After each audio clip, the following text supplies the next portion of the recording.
రాష్ట్ర అసెంబ్లీలో TRS బలంకు 100కు చేరబోతోంది. Nominated సభ్యుడితో కలిపి టీఆర్ఎస్ త్వరలో సెంచరీ కొట్టబోతోందా? టీఆర్ఎస్ లోకి వచ్చే ఆ 100వ ఎమ్మెల్యే ఎవరు? తెలంగాణ ముందస్తు ఎన్నికల్లో 88 ఎమ్మెల్యే స్థానాలు కైవసం చేసుకుని రెండవసారి సీఎంగా బాధ్యతలు చేపట్టారు కేసీఆర్. అప్పటి నుంచి విపక్ష పార్టీల నుంచి తమ పార్టీలోకి వచ్చేందుకు ఎమ్మెల్యేలు ఆసక్తి చూపుతున్నారని టీఆర్ఎస్ వర్గాలు చెబుతూ వచ్చాయి. అయితే టీఆర్ఎస్ విపక్ష పార్టీల ఎమ్మెల్యేలను పార్టీలోకి చేర్చుకునేందుకు ఆసక్తి చూపటం లేదన్న ప్రచారం జరిగింది. ఫలితాలు వచ్చిన తర్వాత 2 ఇండిపెండెంట్ ఎమ్మెల్యేలు టీఆర్ఎస్ లో చేరారు. ఎమ్మెల్సీ ఎన్నికల నేపథ్యంలో రాష్ట్రంలో రాజకీయ సమీకరణాలు వేగంగా మారాయి. విపక్ష ఎమ్మెల్యేలను చేర్చుకునేందుకు టీఆర్ఎస్ గ్రీన్ సిగ్నల్ ఇచ్చింది.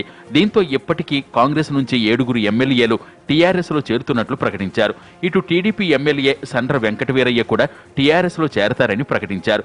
ఈ చేరికలతో ప్రస్తుతం నామినేటెడ్ సభ్యుడితో కలుపుకుని అసెంబ్లీలో టీఆర్ఎస్ బలం 99కి చేరింది.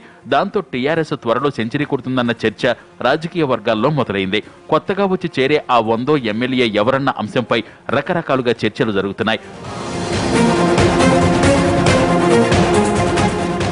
ఇతర పార్టీల ఎమ్మెల్యేలు టీఆర్ఎస్ లోకి చేరేందుకు గ్రీన్ సిగ్నల్ ఇవ్వడంతో చేరికలు ఇంకా స్పీడ్ అందుకునే అవకాశం కనిపిస్తోంది.